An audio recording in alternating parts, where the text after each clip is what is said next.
आता पाहूया मुंबई आणि पुण्यातल्या टॉप 9 बातम्या। बॅरिगेड्स हटवल्याने मेट्रो मार्गिकांवरील रस्ते मोकळे। पावसाळ्याच्या पार्श्वभूमीवर एमएमआरडीएचा हा निर्णय। म्हाडाची घरं स्वस्त, शिरढोणमधील घरं 1.5 लाखांनी तर खोणीतील घरं 1 लाखांनी स्वस्त। विजेत्यांसाठी मोठा दिलासा। उपमुख्यमंत्री एकनाथ शिंदेंकडून मुंबईच्या नेहरूनगर परिसरातील नालेसफाईची पाहणी। मान्सूनपूर्व कामांचा शिंदे यांच्याकडून आढावा। अधिकाऱ्यांना महत्त्वाच्या सूचना। सलमान खानच्या इमारतीत शिरलेल्या ईशा छाबराला 23 तारखेपर्यंत पोलीस कोठडी। इमारतीमधील एका रहिवाशाला ओळखते। महिलेचा दावा, त्या रहिवाशाच्या चौकशीची शक्यता। पुढील 3 महिन्यात पीएमपीएमएल प्रवासी संख्या 3 लाखांपर्यंत वाढवण्याचं उद्दिष्ट।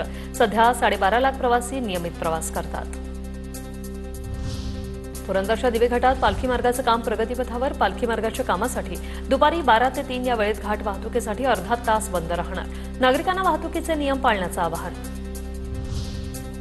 पुण्यामध्ये उच्च सुरक्षा क्रमांक पाठीसाठी वाहनधारकांचा अल्प प्रतिसाद। शहरातील 25 लाख वाहनांपैकी केवळ 4.5 लाख वाहनांचीच ऑनलाईन नोंदणी।